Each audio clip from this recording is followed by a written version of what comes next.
Hi, I'm Gina Beck, and welcome to the inside of my pink Cadillac. I am thankful that you chose to listen to my story, and I'm just going to give you a little glimpse of kind of the before, the middle, and then what I'm looking ahead to.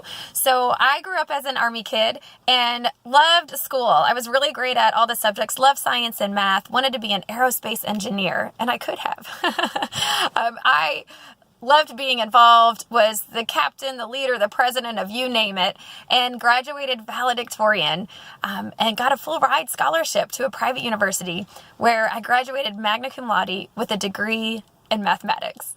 Yeah, how did I end up here? So I married my high school sweetheart. He was in the Army, and we were stationed in Arizona as newlyweds. And that's where I started my first career as a high school math teacher. And I loved it. I loved being a high school math teacher. My favorite part was when the students would get something and their faces would light up and they would just be like, oh, I get it. That just filled my soul. So as a newlywed and Army wife, I went to my first Mary Kay party. I had never been exposed to it before. And I liked the products. I had a good time and enjoyed the products and went home with some of them. I remember at the appointment, though, the consultant standing at the front of the table saying, at every party, there's a future Mary Kay consultant. And I remember as she was saying that, I looked down and I'm like, don't look me in the eyeballs. I would never do anything like this. So my consultant was a stay-at-home mom with a few toddlers, did Mary Kay on the side to make extra money. And I loved going to her house to see what was new, try new things, and get that free gift with a $40 purchase. Even though I wasn't really into skincare and makeup, that was fun, just kind of building my stash over time. Well, one day she had a challenge to share the opportunity. And I love learning. I love helping other people. I really dig helping other people achieve their goals. So I said, sure. And I listened, I learned, I met her sales director, and I actually went to their meeting a few minutes before it started because I couldn't stay for the whole thing. And you never know what's going to trip someone's trigger. But for me, it was pretty simple. It was 50% wholesale for the products. I'm like, you don't have to have a math degree to understand how to do that. So I kind of was like, if I'm not good at this, I know that the money I'm spending as a customer is going to go twice as far if I'm a consultant. And if I'm kind of good at it, I'll make some extra money like Jennifer. But if I'm really good at it, oh my word, I see what you top people are making. And I thought about my pay scale. And if I spent my own money getting a master's degree and I gave 20 years of my life, what that annual salary would be, and they're making that in a month, I'm like, I think I could give it a try. So I went home and Todd said, in all of his loving wisdom, it's just going to be one of those projects that you start and don't finish. Which he was kind of right, because I do get kind of excited in the moment and I start a lot of things. But not about this one, because here we are 18 years later. So, excuse me. So about 6-7 weeks later after I started, we moved to Virginia, all the way across the nation. I didn't know anybody, but I did have a Mary Kay community family right off the bat. And I loved that environment of women who were successful, who were teaching and learning from each other, who were inspiring, who were positive and grateful. I didn't realize I craved working in an environment like that until I was in it. And so I was hooked. So that first year as I was teaching high school now in Virginia, I actually got pregnant with our first child. And so that summer we had our first son.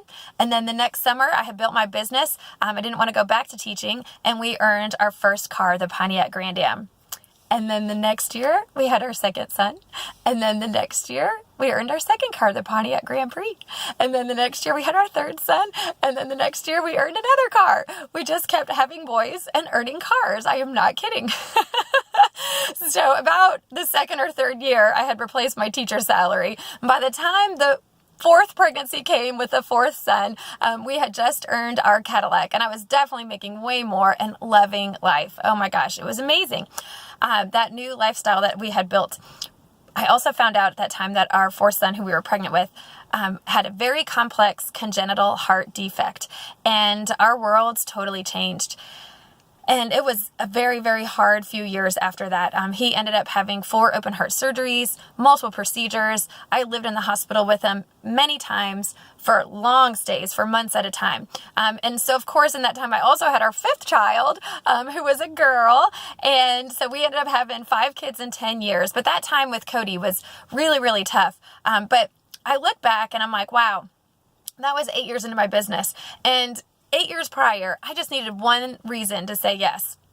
There was a lot of reasons not to, but the one reason I said yes was that discount. But 8 years later, pregnant with Cody and then going through all that craziness with him fighting for his life, that could have been the one reason that I gave it up. But I had a list of reasons to stay, a list of reasons, and those reasons will never go away. And so those are the things that I just love. They've become a part of who I am. This environment of working with women, and not even just working with, being surrounded by women who cause me to believe in more and believe in bigger things that are possible, not just for me personally, but for others and for our community and our nation, to work in a company that operates with integrity, with the best interest of their sales force in mind is huge. A culture that focuses and encourages the unique strengths of individual people. That is so unique. And so I love that they draw out each person's strengths, and truly discovering who I am is a huge part of the journey. And I love being able to draw that out of others, of discovering who are they and how do we all fit all together. Designing my own life. Oh my gosh, nothing beats that, right? Designing my own life and really just, imagining not just the possibilities, but the passion about passing it on and influencing others. I just love it. And so as I'm looking ahead, I think about my mission. If you take away all those big fat paychecks, I would totally stay because I think of this clarity on my mission, which I kind of think of as like past, present, future. My mission to be a joyful messenger of learning from the past and the present, forgiveness and moving forward. And then in the current time, an inspiring example of courage, of getting clarity, of getting into action. And then looking ahead, being a leader of leaders who inspire hope for a bright future. Thanks for watching.